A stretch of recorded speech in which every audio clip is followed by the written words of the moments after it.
Nana e Paulo chegando. Dá um minutinho aí. Bom dia, Valquíria. Bom dia. Tudo Bom bem? dia. Bom dia. Tudo bem com você? Tudo. Um sono lascado, mas tô aqui. Esse Friozinho. né? Friozinho é bom. Mais da madrugada? Nada que o edredom não solucione meus problemas, mas tô aqui. Bom dia, Nana. Bom dia, Paulo. Bom dia, Nana e Paulo. Bom dia, pastor. Bom dia, Diniz. Bom dia a todos. Bom dia, Nana. Bom dia, Paulo. Bom dia, Bom Matheus. Bom dia, Matheus. Bom dia.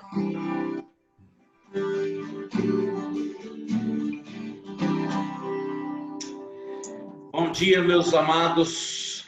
Sejam bem-vindos. Uns estão escondidinhos, os outros estão revelados, mas não tem problema. Estamos todos aqui, né? Vamos começar nessa manhã a nossa escola dominical, antes da nossa meditação, que vai ser trazida pelo Ivair, nosso amado irmão.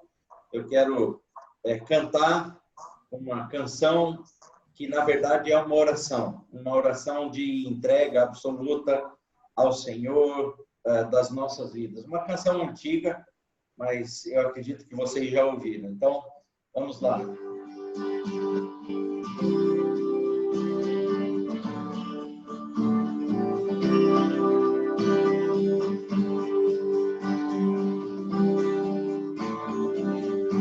Não venha sobre ti só cuidando, qualquer que seja, pois somente seria muito para ti. É meu, somente meu, todo trabalho. Eu trabalho é descansar em ti. É meu, somente meu, todo trabalho. E o meu trabalho é descansar em ti. Não temas quando, enfim, tiveres que tomar decisão.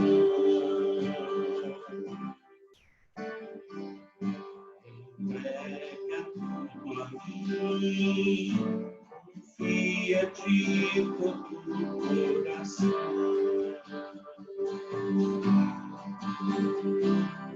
É meu, somente meu, todo trabalho.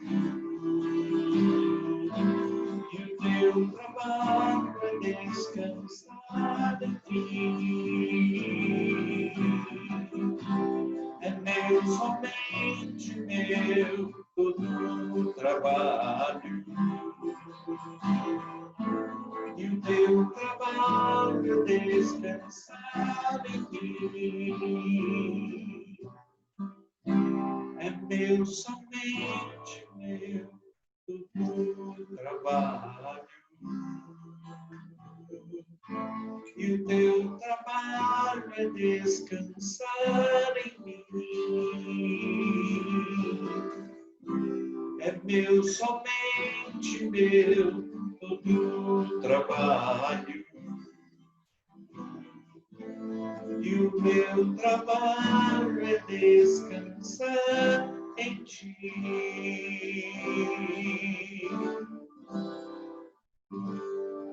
Senhor, muito obrigado por essa manhã, por esse dia, pelo frio que faz. Nós sabemos que o Senhor tem controle absoluto sobre todas as estações. É o Senhor quem nos dá a chuva, é o Senhor quem nos dá o sol. Pai, todo o poder está em Ti. O Senhor é Criador de todas as coisas. Nós te bendizemos. Agradecemos ao Senhor pela vida dos meus irmãos nessa manhã, nesse dia que é Teu. O Sustenta, Senhor, as tuas igrejas ao redor do mundo, todos cultuando a Ti nesse dia. Deus, que haja um derramar poderoso do Senhor sobre a Tua igreja, unção do Teu Santo Espírito. Senhor, trabalhar poderoso na vida dos nossos irmãos, transformando, trazendo paz, trazendo esperança. Deus, trazendo a certeza de que o Senhor está no controle de todas as coisas. Abençoa agora o Ivair nesse tempo de meditação. Esteja conosco nessa EBD, nessa manhã. É o que nós pedimos e agradecemos em nome de Jesus. Amém. Amém. Amém. A paz do Senhor Jesus, irmãos. Convido os irmãos a abrir a palavra no Salmo 42, para meditarmos um pouquinho nesse texto, somente o primeiro versículo. Salmo 42, somente o primeiro versículo.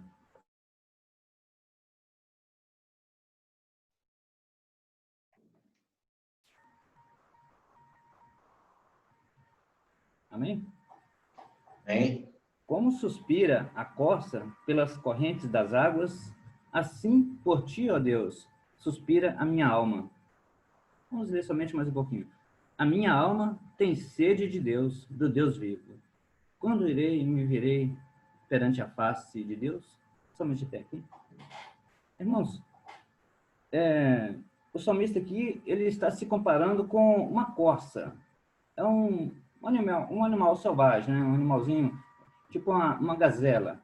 E esse animalzinho, depois de uma certa idade, ele costuma ir para o deserto, uma região desértica, e o que acontece? Ele começa a sentir sede, a pele dele não tem aquela gordura para suportar o frio do deserto, nem o calor do dia, o frio da noite, o calor do dia. Então, com aquele calor escaldante, a pele dele começa a ressecar. Ele começa a sentir sede, a pele ressecando. E o que acontece com esse animalzinho? Ele começa a exalar um cheiro, um odor. Só que aquele cheiro, ele sente a falta d'água, ele precisa de água. E aquele cheiro característico dele, né, exalado pelo corpo dele, começa a atrair os seus predadores. O lobo, o leão, né, um predador qualquer. Sabemos que na cadeia alimentar existe, né, os predadores.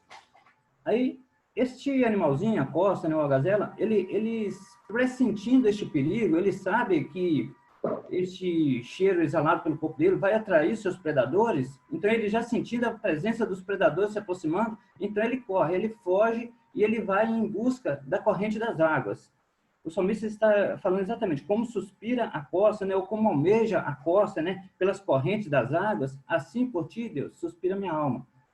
Então, por que ele procura pelas águas? Não é somente para matar a sede, matar a sua sede, mas ele aproveita e precisa se banhar naquela água. Porque além de saciar a sua sede, quando ele se banha, aquele odor característico dele ali, né, que está atraindo o seu predador, aquele odor some, porque ele já está limpo, né?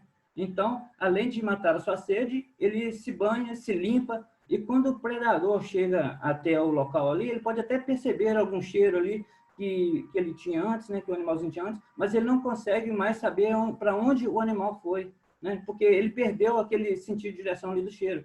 Mesmo tendo o olfato assim, muito apurado, né, mas aquele odor característico da corça ficou ali naquela região onde ele se banhou, mas ele não acompanhou mais o animalzinho. Ele já saiu dali, já está longe, e os predadores ficam ali perdidos sem saber onde ele se encontra, porque a referência deles era o cheiro. Então, irmãos, nós também temos um predador, o predador das nossas almas.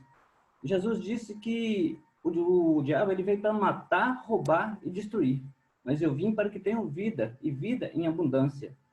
Nós temos um predador, sim. A palavra diz que o diabo está ao derredor, bramando como leão, buscando a quem possa tragar. E qualquer um de nós, crentes ou não, nós somos alvos deste adversário das nossas almas. E ele vai fazer de tudo para destruir as nossas vidas. Mas nós temos um refúgio, nós temos onde recorrer. Esse salmista aqui, com certeza, ele estava passando por um momento de perigo, um momento de risco, de dificuldades. a alma dele, ele diz que ela, assim como suspira, né? Ou como anseia, né? A costa pelas correntes das almas, corrente das águas, assim por ti, Deus, suspira minha alma. Então, aquela costa, assim como ela estava ali, ansiosa, desesperada, precisando, desesperadamente mesmo ali daquela água, né? Para salvar a sua própria vida, né? E ficar livre daquele perigo. Nós também, irmãos, somos alvos do adversário de nossas almas e nós também precisamos desta água viva, que somente o Senhor Jesus tem para nos oferecer. O próprio Senhor Jesus, ele nos diz, né, quem tem sede, venha a mim e beba. Lá em Apocalipse, está escrito também, quem ouve, diga, vem, e quem tem sede, venha, e quem quiser, tome de graça da água da vida. Então, o Senhor Jesus, irmãos, ele tem essa água viva para oferecer a cada um de nós. Em Apocalipse também diz que há um rio de águas vivas, né, que procede do trono do Senhor. Então, assim como o nosso corpo físico precisa de água todos os dias, porque a água é fonte de vida, né? Até os animais sabem disso, as plantas precisam de água, nosso corpo precisa de água, o ser humano, o planeta precisa de água, nós precisamos da palavra de Deus, que é uma água viva, né? Ela alimenta a nossa alma, ela sacia a sede da nossa alma. E não somente isso, ela também nos purifica. Purifica como? Somente tomando banho? Não, estou falando da água viva de Deus, que ela limpa a nossa alma, ela limpa a nossa mente, o nosso coração. E isso podemos comprovar através do próprio Senhor Jesus, quando ele, em uma certa ocasião ele chegou a dizer, vós estáis limpos pela palavra que eu vos tenho dito. Ele disse isso para os seus próprios discípulos.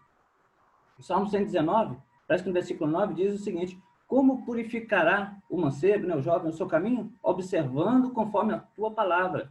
Então, irmãos, a palavra de Deus, ela nos limpa, ela nos purifica, ela sacia a sede da nossa alma, ela nos renova, nos fortalece. Então, nós somos totalmente dependentes da palavra de Deus. E é por isso que nessa manhã nós estamos reunidos aqui, né? Quem disser que... Agora, por que... Uma coisa que eu não cheguei a dizer ainda é o seguinte, essa costa, ela tem um cheiro característico que atrai o seu predador. E nós? O que tem atraído o adversário das nossas almas? É o pecado, irmãos. O pecado, ele nos separa de Deus. Imagina o seguinte, no decorrer do dia, imagina o seguinte, um ambiente sujo, está cheio de poeira, sujeira, ele vai começar a causar o quê? Um odor, um mau cheiro, aquele cheiro ruim, vai atrair moscas, baratas, insetos, ratos. O adversário das nossas almas, ele é como se ele sentisse o cheiro do pecado em nós. E no decorrer do dia, nós pecamos. Não adianta alguém falar que não tem pecado, que não pecou, que nós pecamos até mesmo em pensamentos, né? A Bíblia diz que se dissermos que não temos pecado, estamos enganando a nós mesmos, na verdade não está em nós, né? Porque nós pecamos até mesmo em pensamentos. Às vezes, quantos aqui talvez não tenham assistido algum programa de TV, né? Alguma coisa imprópria que tenha contaminado a nossa mente, algum site impróprio que possa ter contaminado a nossa mente, a gente pode ter ouvido alguma música também, né? Que não tenha agradado, não tenha glorificado o Senhor, algum pensamento impuro que tenha passado pelas nossas mentes. Então, a nossa mente, no decorrer do dia, ela vai acumulando muita sujeira, muita poluição. E esse odor, né, esse mau cheiro do pecado, ele atrai o adversário. É como se a gente estivesse abrindo brechas para o adversário agir contra as nossas vidas.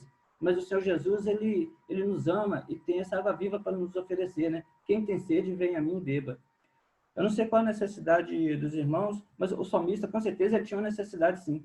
Ele sabia que a costa estava desesperada, ansiosa ali para encontrar ali, para buscar a corrente das águas, porque sabia que era a única solução para ela, né? Para salvar a sua vida, né?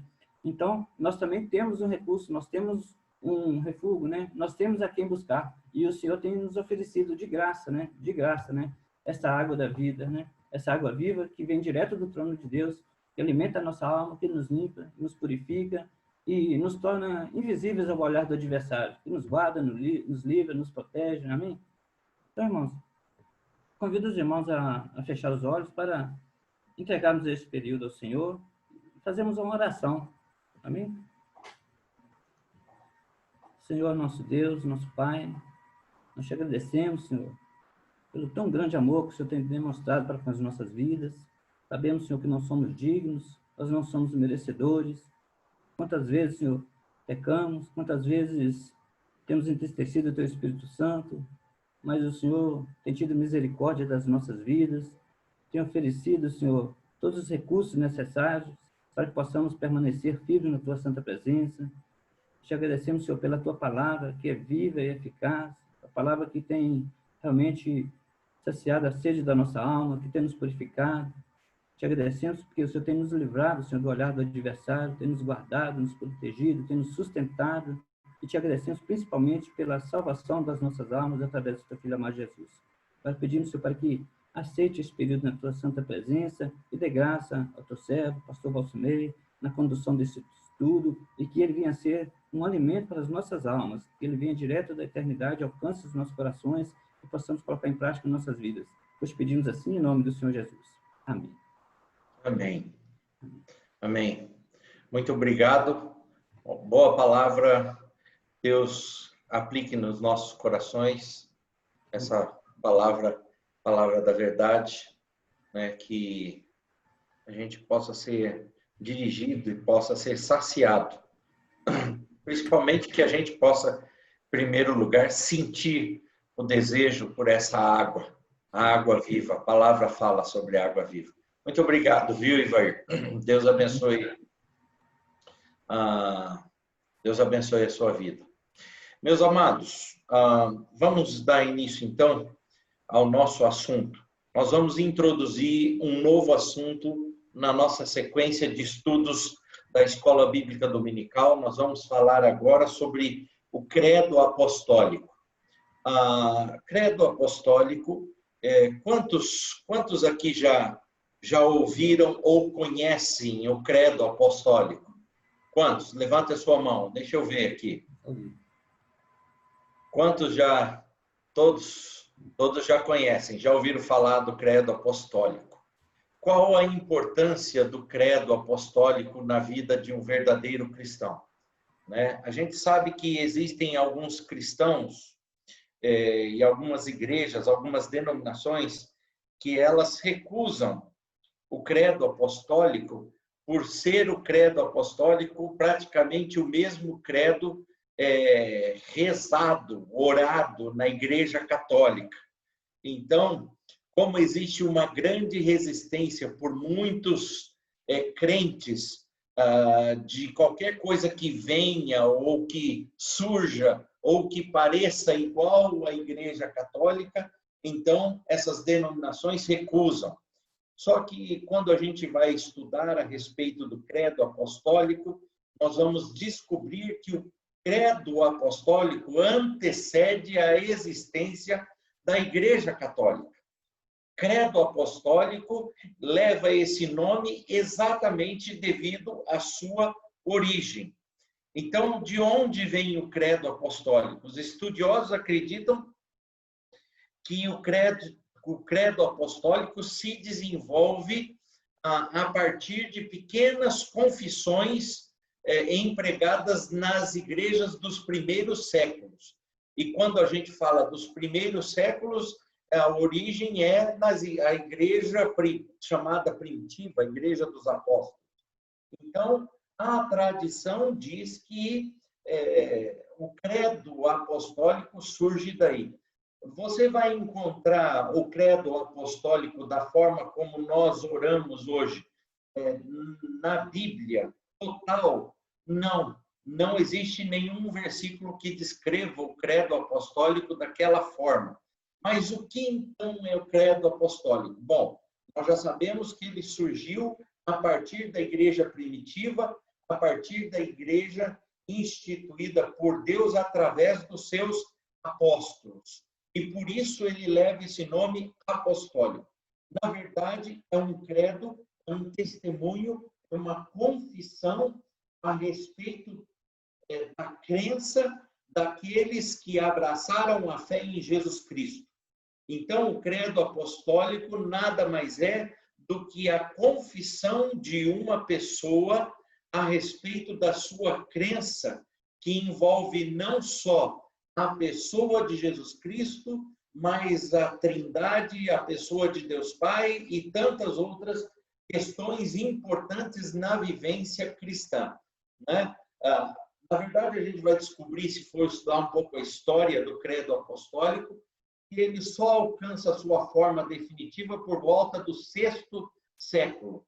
Então, aí 600 depois de Cristo, mais ou menos, ele toma a sua forma como é a forma conhecida nos dias de hoje, né? E como que a gente sabe isso? Porque a partir do ano 600 depois de Cristo, começou a se descobrir ou encontrar registros históricos do emprego do credo, desse credo apostólico, na liturgia oficial da Igreja Ocidental, certo? Como se desenvolveu esse credo? Na verdade, nós temos alguns outros, eu quero ler só 2 aqui, que existe um registro da historicidade desses 2. Um é bem curto e o outro é quase parecido com o nosso, aquele que nós usamos hoje, mas que estão registrados exatamente dessa época, 600 anos depois de Cristo, mais ou menos. O primeiro deles, o mais curto, diz: creio em Deus Pai Todo-Poderoso e em Jesus Cristo, seu único Filho, nosso Senhor, e no Espírito Santo, na Santa Igreja, na ressurreição da carne. O segundo, histórico: creio em Deus Pai Todo-Poderoso e em Jesus Cristo, seu único Filho, nosso Senhor, que nasceu do Espírito Santo e da Virgem Maria, concebido sob o poder de Pôncio Pilatos e sepultado. Ressurgiu ao 3º dia, subiu ao céu e está sentado à mão direita do Pai, de onde há de vir julgar os vivos e os mortos, e no Espírito Santo, na Santa Igreja, na remissão dos pecados, na ressurreição do corpo. Amém. Esse é um segundo, que é mais parecido com o nosso hoje. Então, para que, na verdade, é tão importante o estudo do credo apostólico? Então, assim como os 10 mandamentos e a oração dominical, o credo também foi anexado pela Assembleia de Westminster, que a gente acabou de estudar agora recentemente, ao Catecismo de Westminster, que é um dos documentos sustentados e estudados como base doutrinária para a nossa denominação Igreja Presbiteriana do Brasil. E aí existe uma importância, existe um destaque nesse catecismo que diz: não como se houvesse sido composto pelos apóstolos, ou porque deva ser considerado escritura canônica, mas por ser um breve resumo da fé cristã, por estar de acordo com a palavra de Deus e por ser aceito desde a antiguidade pelas igrejas de Cristo. Por isso, nós consideramos o credo apostólico e nós oramos o credo apostólico. Existem igrejas presbiterianas que, em todos os seus cultos, eles declaram o credo apostólico.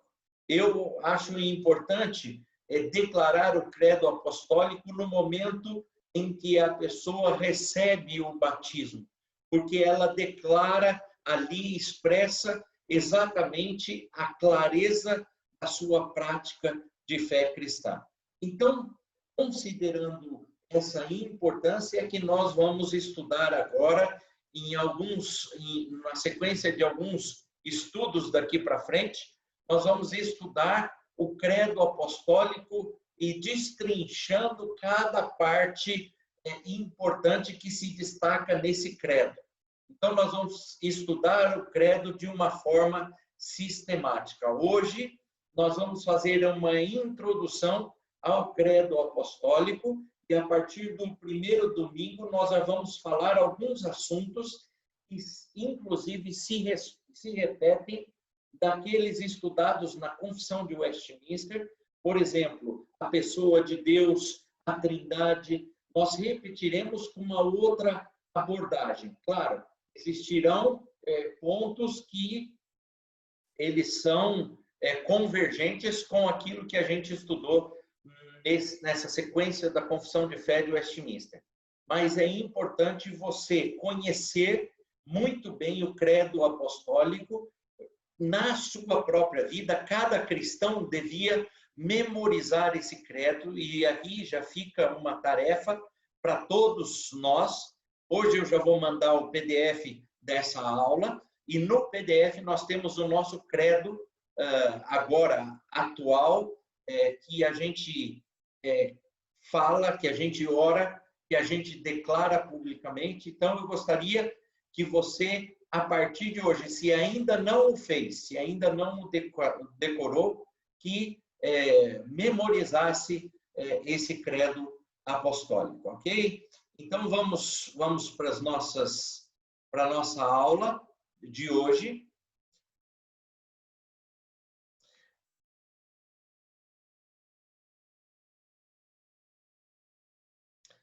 Ok. Abriu para vocês aí? Todos estão vendo? Ok? Então, a base do credo apostólico. O credo apostólico, qual a sua estrutura basilar? Em que ele se apoia? Quais são as premissas para estabelecer o credo apostólico? São praticamente 3. Em primeiro lugar, a pública profissão de fé. Ou seja, o credo apostólico é um documento, é uma oração, é uma declaração pública ou seja, a quem você serve, a quem você pertence, das suas bases. Eu não gosto muito da palavra religião, mas das suas bases religiosas, o que baseia a sua crença. Então, a primeira questão é a pública profissão de fé. A segunda são a inerrabilidade das escrituras sagradas, né? Então, a importância das escrituras sagradas como única base da sua crença de fé, a sua crença religiosa. E segundo ponto, praticamente se baseia em três pessoas que são uma só, ou seja, a Trindade: Deus Pai, Deus Filho, Deus Espírito Santo. Então, todo credo, ele gira em torno desses 3 argumentos, ou desses 3 princípios. Primeiro, ele é estabelecido com base nas Escrituras Sagradas, ele é estabelecido com base na Trindade, ou na pessoa de Deus Pai, Deus Filho e Espírito Santo, e ele é algo que declara a nossa fé. Claramente, ele vai publicamente defender aquilo que nós cremos. Essa é a importância principal de todo cristão presbiteriano, pelo menos, adotar e memorizar o credo apostólico, tá? Quais são as fontes de pesquisa e o material de apoio que a gente vai ter para essa sequência de estudo? Então, a Confissão de Fé de Westminster, que nós já estudamos, Catecismo Maior e Breve Catecismo de Westminster, que você deve conhecer, deve procurar, inclusive ter, e a Bíblia de Genebra, que é uma Bíblia escrita ou comentada com base na teologia reformada. Essa Bíblia é muito boa para nos dar a base para esse estudo da confissão do credo apostólico, ok? Vamos para frente? Então, essas são as fontes, principalmente. Ok. O credo apostólico. O que diz o credo? Né? Claro que alguns de vocês já conhecem, mas eu gostaria de trazer ele aqui e que você memorizasse todo ele. O credo nos diz: creio em Deus Pai, Todo-Poderoso, Criador do céu e da terra. Creio em Jesus Cristo, seu único Filho, nosso Senhor, o qual foi concebido por obra do Espírito Santo, nasceu da Virgem Maria, padeceu sob o poder de Pôncio Pilatos, foi crucificado, morto e sepultado, desceu ao Hades, ressurgiu dos mortos ao 3º dia, subiu ao céu, está sentado à mão direita de Deus Pai Todo-Poderoso, de onde há de vir para julgar os vivos e os mortos. Creio no Espírito Santo, na Santa Igreja Universal, e não é a Igreja Universal do Reino de Deus, é a Santa Igreja Universal, na comunhão dos santos, na remissão dos pecados, na ressurreição do corpo e na vida eterna. Amém. Essa é uma oração de confissão pública naquilo que você crê. E essa confissão, ela expressa todas as bases ou todos os pilares que formam a sua crença. Nós não devemos fugir dessas bases. Ontem, a gente estava limpando lá a igreja, preparando para o nosso culto presencial de hoje, e estávamos eu e o Eliel aspirando as cadeiras e os painéis lá, e eu comentei com o Eliel sobre como a igreja tem sido vituperada, ela tem sido desviada da palavra de Deus, da doutrina de Deus, da doutrina dos apóstolos, né? Agora já existe uma igreja chamada Igreja do Terceiro Milênio, que é uma igreja que não crê mais na graça de Deus e nem na lei. Ela é dispensacionalista e ela diz que existe uma era da lei, que é a veterotestamentária, uma era da graça, que é a neotestamentária, e uma era que é a que essa igreja agora atual faz parte, que é a igreja de pagar a sua salvação pelo sofrimento e pela vida por Deus, não é nem mais por Jesus Cristo, porque eles dizem que essa igreja, Jesus Cristo já veio pela segunda vez e agora só restou a graça e a misericórdia de Deus, somente de Deus para a salvação. Então, o que acontece? O homem precisa pagar a sua salvação sofrendo por Deus, não é nem mais por Jesus, porque Jesus já veio e já está à direita de Deus. Pode falar aí, Maír. Bom, diante de tantas heresias que eles acreditam e pregam, né? Eu pensei no seguinte: se eles falaram que Jesus já veio pela segunda vez, então quer dizer que eles não foram arrebatados, então eles não foram salvos. E por isso eles precisam pagar com a sua própria vida a salvação por Deus. É uma coisa. Quando eu falo da importância de nós conhecermos o credo e as bases doutrinárias do Evangelho, é desse tipo de coisa que eu estou falando que a gente deve estar instruído a não incorrer nesses tipos de práticas hereges. O credo apostólico, ele nos dá base, nos dá conhecimento, e principalmente quando você conhece cada parte desse credo muito bem, profundamente, então você entende que quando surgem heresias desse jeito, né? E nós temos cheios de heresias, tem igrejas unicistas que não creem na Trindade, tem gente que... Por fim, eu não vou falar aqui de seitas e heresias. Eu quero trabalhar no credo apostólico, porque uma vez que nós estabelecemos bases sólidas na nossa caminhada de fé, nós incorremos menos nos erros vendidos por aqueles que negociam os princípios da palavra de Deus. E muitas vezes o fazem não por iniciativa consciente, mas porque eles mesmos não conhecem a doutrina, a palavra de Deus de forma correta. Então, essas pessoas, e eu me coloco nisso, eu e você, e quero colocar você também nisso, correm o risco de, quando não conhecerem a palavra de Deus profundamente, e as suas bases de fé e de prática incorrerem em erros como esse. Vamos continuar então? Daqui para frente eu vou vou acelerar aqui por causa do nosso tempo e do ensino dessa aula introdutória do Credo Apostólico. Ok. Romanos 10, 8 a 15. Alguém pode ler para a gente?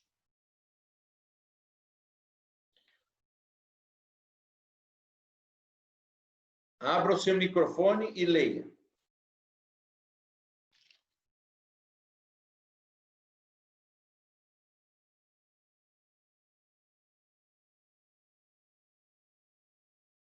Romanos 10, 8 a 15. Porém que se diz, a palavra está perto de ti, na tua boca e no teu coração, isto é, a palavra da fé que pregamos. Se com a tua boca confessares Jesus como Senhor e em teu coração creres que Deus o ressuscitou dentre os mortos, serás salvo. Porque com o coração se crê para a justiça e com a boca se confessa a respeito da salvação. Porquanto a Escritura diz, todo aquele que nele crê não será confundido. Pois não há distinção entre judeu e grego, uma vez que o mesmo é o Senhor de todos, rico para com todos os que o invocam. Porque todo aquele que o invocar o nome do Senhor será salvo. Como, porém, invocarão aquele em quem não creram? E como crerão naquele de quem nada ouviram? E como ouvirão, se não há quem pregue? E como pregarão, se não forem enviados? Como está escrito, quão formosos são os pés dos que anunciam coisas boas. Amém. Confessares, creres, se crê, se confessa. No paralelismo do versículo 10, Paulo reverte a ordem dos verbos, conforme eles aparecem no versículo 9. E dessa forma, indica que a crença de todo o coração e a confissão com a boca pertencem ambos à justificação, ou seja, à retidão e à salvação. Cumprimento do que está escrito em Joel 2,32. Joel 2,32, ele vai falar o seguinte. Deixa eu achar aqui rapidinho. Se alguém achar antes de mim, já pode ler. Joel. E acontecerá que todo aquele que invocar o nome do Senhor será salvo, porque no Monte Sião e em Jerusalém estarão os que forem salvos, como o Senhor prometeu, e entre os sobreviventes, aqueles que o Senhor chamar. Ok. Aqui nós vemos por que nós temos a pública confissão de fé.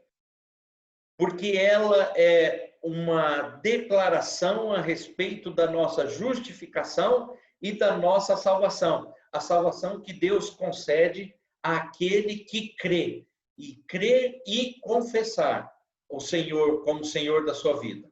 Então, vamos lá. Eu estou com um probleminha aqui no meu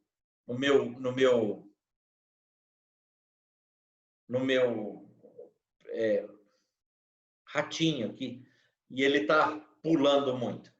Pública profissão de fé, então, conforme a gente viu, é uma maneira bíblica de alguém tornar-se membro comungante da Igreja de Cristo. Lucas 12, 8 a 9. Digo-vos ainda, todo aquele que me confessar diante dos homens, também o Filho do Homem o confessará diante dos anjos de Deus.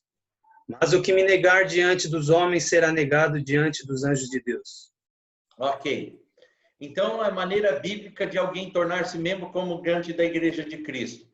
Declara-se diante da igreja, ou a profissão de fé tem essa função, esse objetivo, que tem fé viva e bíblica em Jesus Cristo para a salvação da sua vida. Tiago 1:25. Mediante exame da sua prática cristã, ou seja, da sua vida cristã, do seu testemunho. Tiago 1:25.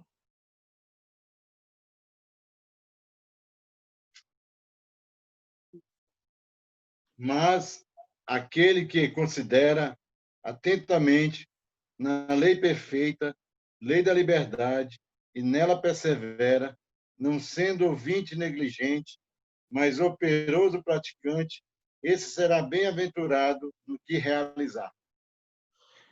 Bem claro, né? Tiago é bem claro quando ele fala isso. Gente, eu quero trazer aqui, abrir um parênteses.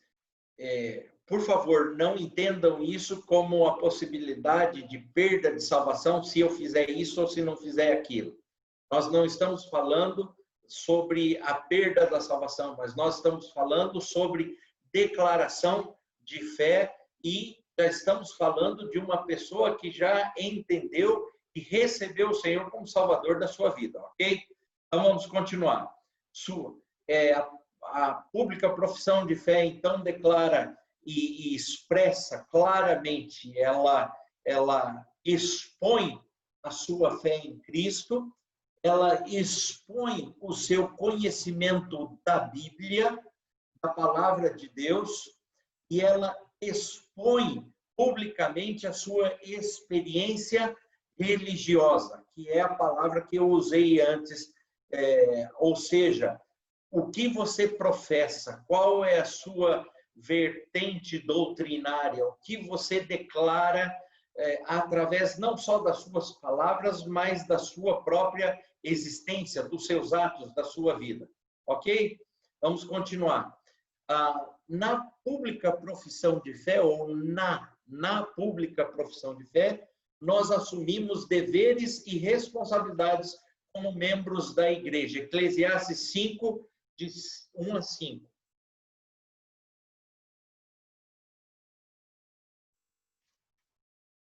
Diz assim: guarda o pé quando entrares na casa de Deus. Chegar-se para ouvir é melhor do que oferecer sacrifícios de tolos, pois não sabes que fazem mal. Não te precipites com a tua boca, nem o teu coração se apresse a pronunciar palavra alguma diante de Deus, porque Deus está nos céus e tu na terra. Portanto, sejam poucas as tuas palavras, porque dos muitos trabalhos vêm os sonhos, e do muito falar, palavras nécias. Quando a Deus fizeres algum voto, não tardes em cumpri-lo, porque não se agrada de tolo. Cumpre os votos que fazes. Melhor é que não votes do que votes e não cumpras. Então, o que é profissão de fé? É um ato de assumir um voto ou uma decisão, uma aliança feita com Deus, conforme Eclesiastes 1:5. E o que isso proporciona? Nos proporciona viver de acordo com a doutrina e práticas das Escrituras Sagradas, que nós já lemos lá em Tiago 1:25, certo? Acabamos de ler agora esse texto. Nos ajuda a honrar e propagar o Evangelho pela vida ou através da nossa vida, pelo nosso testemunho e pela palavra de Deus. Efésios 4:1. Quem pode ler para a gente?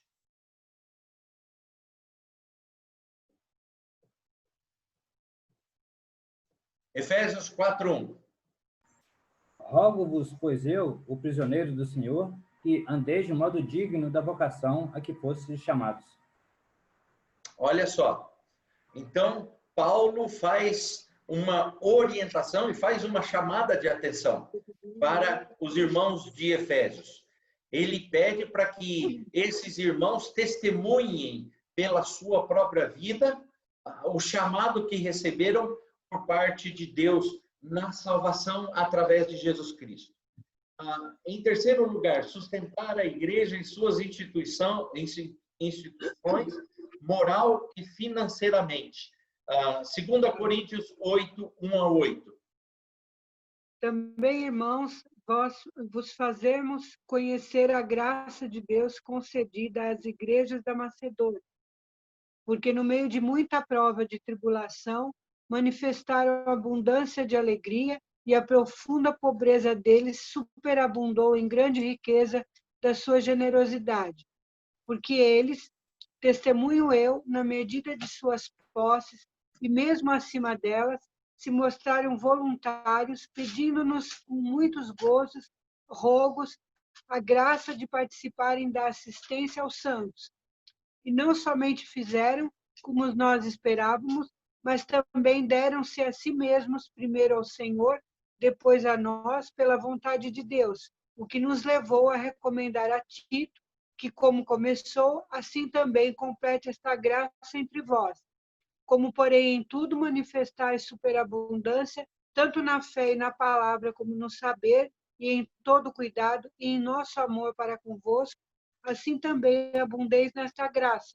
Não vos falo na forma de mandamento, mas para provar, pela diligência de outros, a sinceridade do vosso amor. Bem, meus amados, a igreja pertence a Deus. Deus precisa de algo de nós para manter a sua igreja ou fazê-la existir? Não. Mas Deus nos dá alguns privilégios, e não só privilégios, mas institui na sua palavra algumas obrigações a que nós devemos obediência. Uma delas é exatamente sermos bênção e trabalharmos para a igreja do Senhor e sermos bênçãos na igreja do Senhor, sustentando essa igreja com o nosso testemunho, com a nossa vida, com o nosso procedimento ético, moral e obediente da palavra de Deus. E não só isso.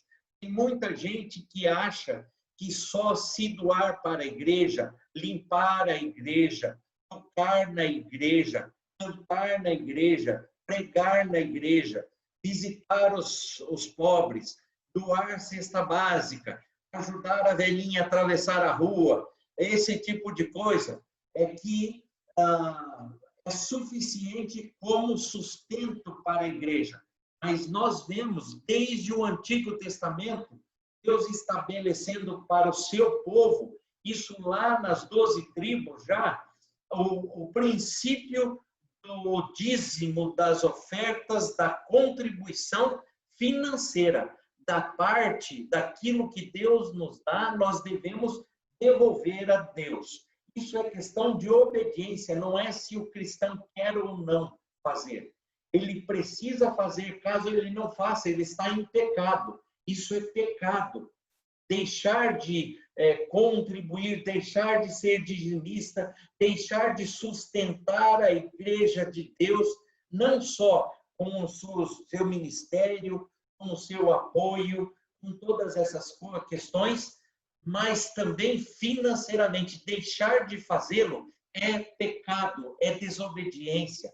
Há quem diga que quando Jesus veio, ele rompeu com a tradição do dízimo veterotestamentária, mas na verdade ele não fez isso. Por várias vezes Jesus estava no templo, na sinagoga, vendo o momento da oferta, exatamente as pessoas ofertarem, porque ele era o próprio Deus e ele conhecia o coração dessas pessoas e sabia quando essas pessoas faziam os seus dízimos e as suas ofertas para barganhar com Deus, E quando ele vê uma viúva que deposita ali todo o seu sustento, ele diz, essa mulher deu mais do que todos, porque ela deu daquilo que era do seu próprio sustento, da sua própria vida. Aquela mulher, Jesus orientou ela a ser dizimista, a ser fiel com aquilo que Deus lhe dava. Antigamente, os dízimos eram feitos da nossa colheita, das primícias das colheitas. Inclusive, na época neotestamentária. Vão lembrar daqueles 2 que morreram aos pés do apóstolo, que eles retiveram parte do que pertencia a quem? A quem que pertencia? A Deus. E eles retiveram e mentiram para o apóstolo. E isso fez com que os 2 fossem mortos, o marido e a mulher. É muito sério essa questão.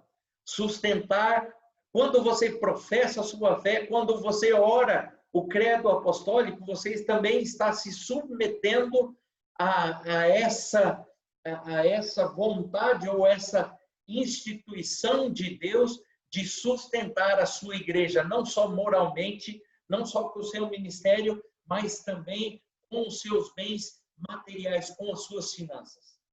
Ok, vamos parar para adiante, senão a gente não termina hoje. Obedecer às autoridades da igreja, se sua liderança. Hebreus 13, 7 e 17. Quem lê rápido para a gente? Lembrai-vos dos vossos guias, os quais vos pregaram a palavra de Deus, e, considerando atentamente o fim da sua vida, imitai a fé que tiveram. 17. Obedecei aos vossos guias e sede submissos para com eles, pois velam por vossa alma, como quem deve prestar contas, para que façam isto com alegria e não gemendo, porque isto não aproveita a vós outros. Olha, dava para fazer um estudo bíblico só desse texto que o Abílio acabou de ler agora, de manhã. Mas muitas vezes nós somos ingratos com as nossas lideranças. Eu não estou falando só pastor, não, meus amados. Estou falando com a nossa liderança da igreja. Aqueles que gemem, aqueles que trabalham, os nossos líderes de ministério, os nossos professores, aqueles que nos ensinam, aqueles que nos instruem. Olha como Hebreus trata com seriedade essa questão. Irmão e irmã, meu querido, minha querida, tenha um coração doce, tenha um coração agradável, tenha um coração que serve, em vez de um coração que quer ser servido. Tem muito cristão hoje que quer ser servido, que quer ser como um consumidor de fast food. Chega na igreja e fala lá, ó, abre a boquinha, põe aqui comida, enche, me satisfaz. É obrigação do pastor, é obrigação do professor, é obrigação do líder de ministério, é obrigação desse pessoal que trabalha na igreja, encher a minha barriguinha, me sustentar, resolver os meus problemas espirituais. Não, a responsabilidade também é sua, meu querido e minha querida. Você tem que amar, você tem que carregar a carga, você tem que interceder pelo seu pastor, você tem que interceder pelo seu professor, você tem que amá-los, você tem que considerá-los.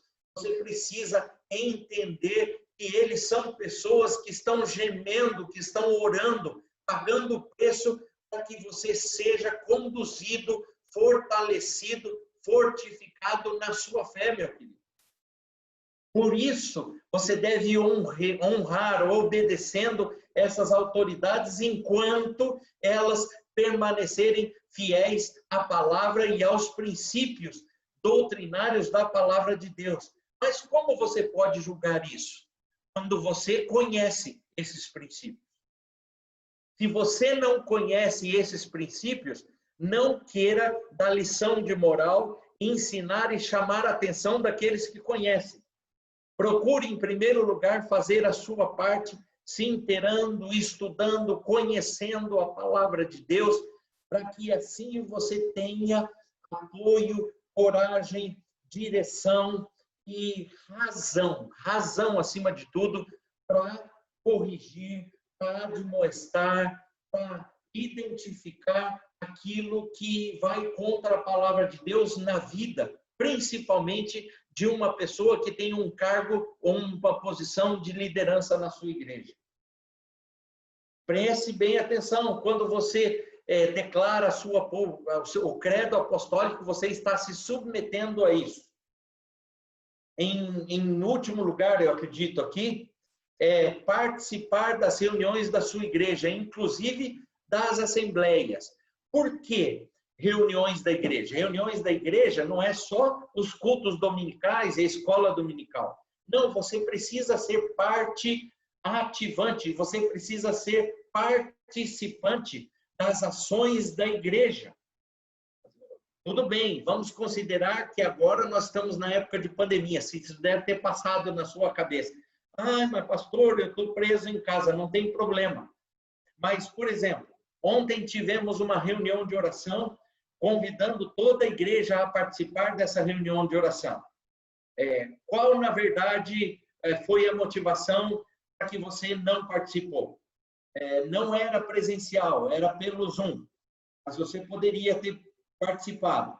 Alguns homens, por exemplo, da limpeza da igreja no sábado à tarde. São exemplos que eu estou dando, não estou cobrando ninguém. Eu estou dando um exemplo de que a igreja deve participar da vida comum da igreja. E você é igreja. Igreja não é aquelas 4 paredes lá na Clavásio. Igreja é você e eu. Nós somos templos do Espírito Santo, o mesmo Espírito que habita em mim, habita em você, habita em todos nós da igreja e nos faz caminhar para que o nome de Jesus seja glorificado, seja honrado, seja estabelecido sobre essa terra.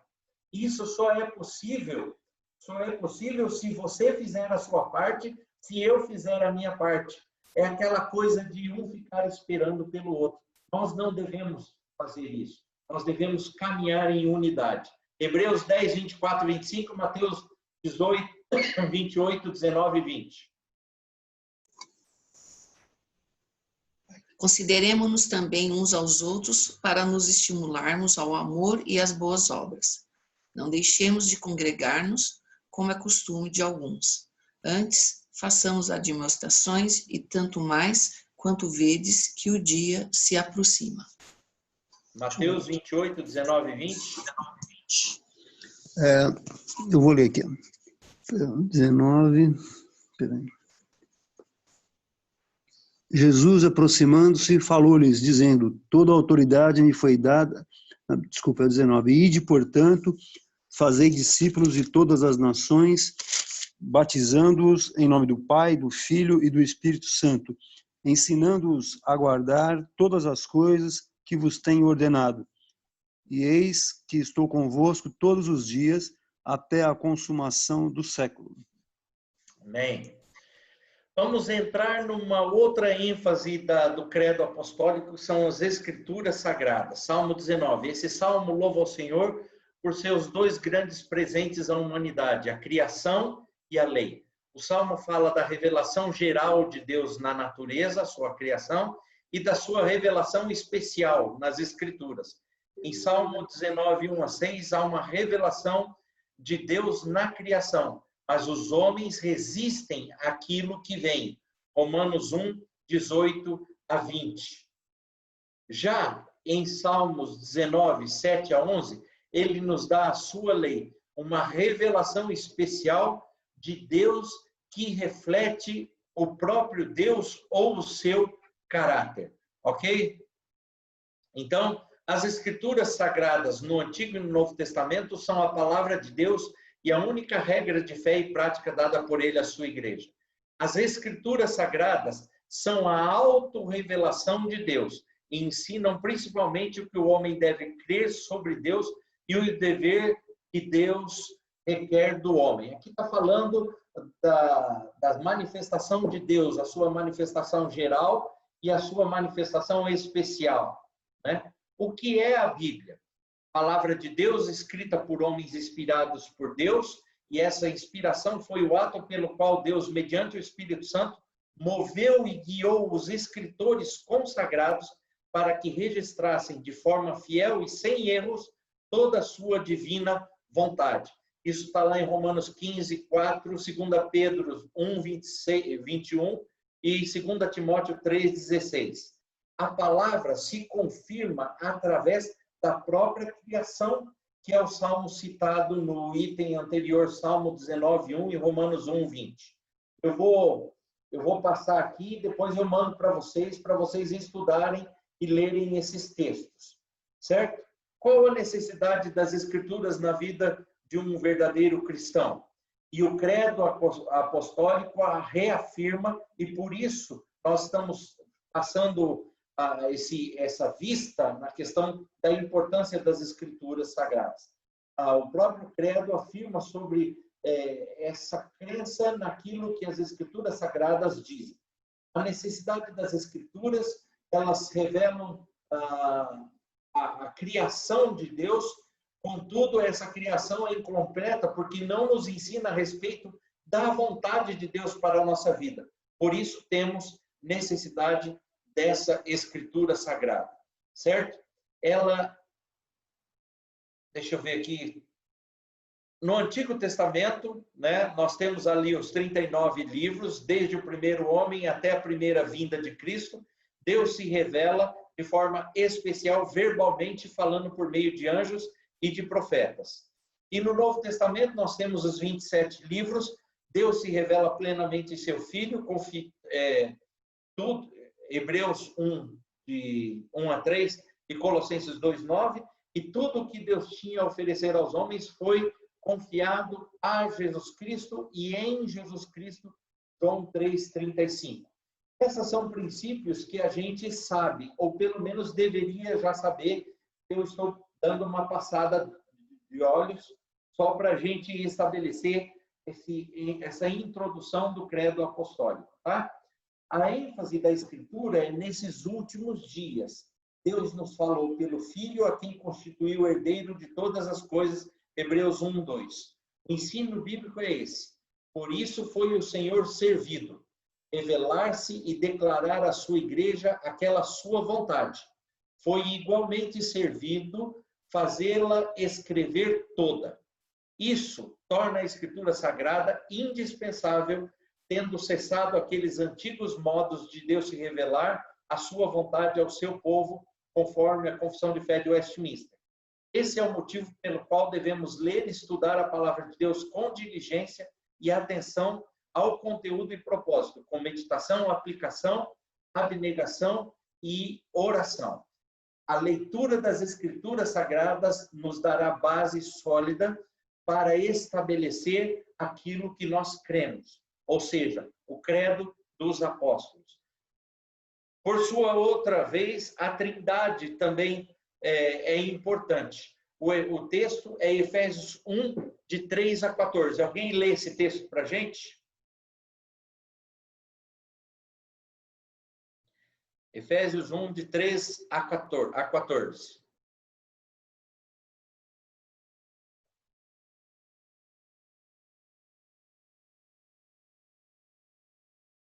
Alô? Bendito Deus e Pai de nosso Senhor Jesus Cristo, que nos tem abençoado com toda sorte de bênção espiritual nas regiões celestiais em Cristo, assim como nos escolheu nele antes da fundação do mundo, para sermos santos e irrepreensíveis perante ele, e em amor. Nos predestinou para ele, para a adoção de filhos por meio de Jesus Cristo, segundo o beneplácito de sua vontade, para o louvor da glória de sua graça, que neles nos concedeu gratuitamente no amado, no qual temos a redenção pelo seu sangue, a remissão dos pecados segundo a riqueza da sua graça, que Deus derramou abundantemente sobre nós em toda sabedoria e prudência, desvendando-nos o mistério da sua vontade, segundo o seu beneplácito que propusera em Cristo, de fazer convergir nele, na dispensão da plenitude dos tempos, todas as coisas, tanto do céu como das da terra. Nele digo, no qual fomos também feitos herança, predestinou segundo o propósito daquele que faz todas as coisas conforme o conselho da sua vontade, a fim de sermos para o louvor da sua glória, nós, os que de antemão esperamos em Cristo, em quem também vós, depois que ouvistes a palavra da verdade, o evangelho da vossa salvação, tendo nele também crido, fostes selados com o Santo Espírito da promessa, o qual é o penhor da nossa herança até o resgate da sua propriedade em louvor da sua glória. Nesse texto nós vemos claramente a presença das três pessoas da Trindade, Deus Pai, Jesus Cristo e o Espírito Santo da promessa. Deus outorgando e dando Jesus como Filho, como Salvador, a presença do Filho como o Salvador e o Espírito Santo como o agente que aplica toda a pessoa de Jesus Cristo, a salvação da pessoa de Jesus Cristo, a vida de um verdadeiro cristão. Esse é o texto. Há três pessoas na deidade, o Pai, o Filho e o Espírito Santo. Essas três pessoas são só Deus verdadeiro e eterno, da mesma substância, iguais em poder e glória, embora distintas pelas suas propriedades pessoais. Catecismo Maior. Cada pessoa da Trindade tem a sua contribuição específica na obra da criação e da salvação dos pecadores. O Pai é a fonte de toda glória e doador de todas as boas dádivas. Ele opera pela mediação do Filho. Sem a mediação de Cristo, não podemos receber coisa alguma da mão do Pai. Por isso, a ênfase bíblica na necessidade de se crer em Jesus Cristo. O Filho foi enviado pelo Pai para executar a obra da redenção. Ele realizou a vontade do Pai por meio da obra objetiva da redenção. Em termos judiciais, a dívida tem que ser paga ou pelo próprio transgressor ou por um substituto aceito por Deus. E o Espírito, cadê? O Pai, o Filho e o Espírito Santo. O Espírito Santo foi enviado para aplicar a obra de Cristo eficazmente no coração dos eleitos. Quando uma pessoa ouve e de coração crê na verdade do sacrifício de Jesus Cristo, ela é selada com o dom do Espírito Santo. Esse selo é a prova e a garantia da sua eterna salvação e da habitação do Espírito Santo na vida daquele que crê. Essa experiência é tão fundamental que o apóstolo Paulo conclui: se alguém não tem o Espírito de Cristo, esse tal não é dele. Essa é a grande verdade. E aí, conclusão. A salvação do pecador é obra do Deus Trino. O Pai chama os que serão salvos. O Filho realiza em favor deles a obra da redenção e o Espírito Santo aplica neles a obra de Cristo. E a unidade é tal que, quando uma das pessoas divinas age especificamente, as outras duas estão igualmente presentes naquela ação. E aí nós temos lá João 14, de 4 a 11, e 2 Coríntios 5, de 18 a 19, que comprovam isso. O Pai revela o caráter paternal de Deus. Ele é a origem de todas as coisas, o Filho é mediador. O Pai executa seus planos pela mediação do Filho. Foi o Filho quem efetuou objetivamente a redenção do pecador. O Espírito Santo é o vivificador das obras do Filho, aplicando subjetivamente a redenção do homem. Sem essa vivificação, a redenção ficaria sem aplicação e seria totalmente ineficaz. Assim entendemos cada unidade da Trindade e como ela é necessária. Então, há um só Deus vivo e verdadeiro, que subsiste em 3 pessoas, iguais em poder e glória. Essas são, na verdade, a base do credo apostólico que nós vamos estudar agora, daqui para frente, nos próximos domingos, de forma profunda, de forma mais intensa, vendo ou revendo cada parte do texto do credo apostólico distintamente. Então, o credo começa: creio em Deus Pai. Nós vamos estudar sobre o ser de Deus, a pessoa de Deus, né? Deus Pai Todo-Poderoso, Criador dos céus e da terra. Vamos falar sobre a questão da criação, Deus como Criador, né? Creio em Jesus Cristo. Vamos estudar a pessoa de Jesus Cristo e assim por diante. Tá bom, meus queridos? Mas o que estabelece o credo apostólico são praticamente essas 3 questões: a pública profissão de fé, a importância das Escrituras ou a base da Escritura Sagrada e a questão da Trindade, Deus Pai, Deus Filho e Deus Espírito Santo. Essas são as bases da nossa fé. E fica aqui mais uma vez o credo, e eu gostaria de encerrar hoje lendo mais uma vez, de forma total, o credo apostólico para nós, que diz: creio em Deus Pai Todo-Poderoso, Criador do céu e da terra. Creio em Jesus Cristo, seu único Filho, nosso Senhor, o qual foi concebido por obra do Espírito Santo. Aí está a Trindade. Nasceu da Virgem Maria, padeceu sob o poder de Pôncio Pilatos, foi crucificado, ressurgiu dos mortos ao 3º dia e subiu ao céu. Aqui está o cumprimento da necessidade da morte e expiação dos pecados. E não só a morte, mas a ressurreição, para que nós tivéssemos autoridade de termos o que nós chamamos da salvação ou justificação. Jesus está sentado à mão direita de Deus, Pai Todo-Poderoso, de onde há de vir para julgar os vivos e os mortos. A volta de Jesus, o aguardo da redenção e da vida eterna com Cristo. Creio no Espírito Santo, na Santa Igreja Universal, ou seja, a Igreja Católica que crê. Católico significa crente, que crê em Deus ou em Jesus Cristo, e crê na Trindade, na verdade, que expressou no começo do credo. Na comunhão dos santos, ou seja, na vivência que eu e você devemos ter, na remissão dos pecados, na ressurreição do corpo e na vida eterna. Amém. Todos essas ênfases que o credo apostólico estabelece, nós vamos rever daqui para frente, ok? Alguma pergunta, meus amados? Alguém quer colocar ou fazer alguma colocação? Fala, Mateus.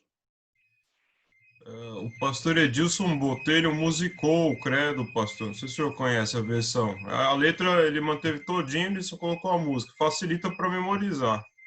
Se você tiver, conseguir para a gente, manda o link no grupo, tá? Tem uma outra versão que o João Alexandre gravou também do credo apostólico, né? É a mesma. Muito bonito. Esse eu tenho também.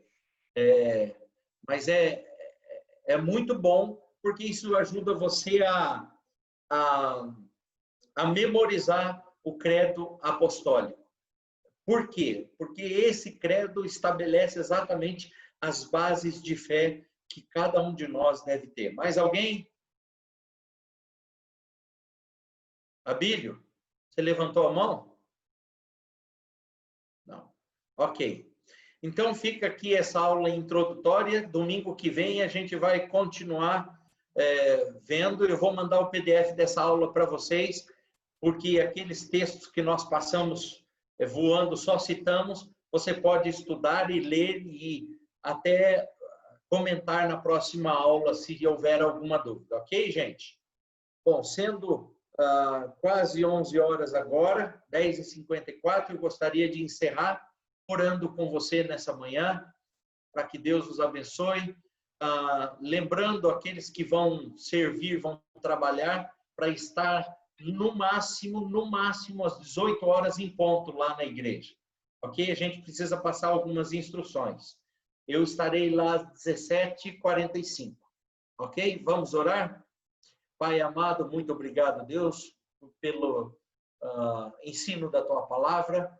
Muito obrigado porque nós vivemos sobre o trabalho e Deus, o ministério de homens que, após estarem com o Senhor pessoalmente, os apóstolos, foram enviados e até hoje a igreja se estabelece por conta da coragem, do testemunho, do trabalho desses homens. Pai amado, que esse credo baseado na vida dos apóstolos, na Tua palavra, na Trindade, Senhor, na comunhão dos santos, Deus amado, que isso seja presente na nossa vida e latente em todos os momentos, como testemunho e graça do Senhor nas nossas vidas. Abençoa os nossos irmãos, conduz-nos nesses dias, nesse dia ainda que é Teu, dá-nos um coração sensato, um coração amável, perdoador, um coração disposto a caminhar contigo, obedecendo a Tua palavra.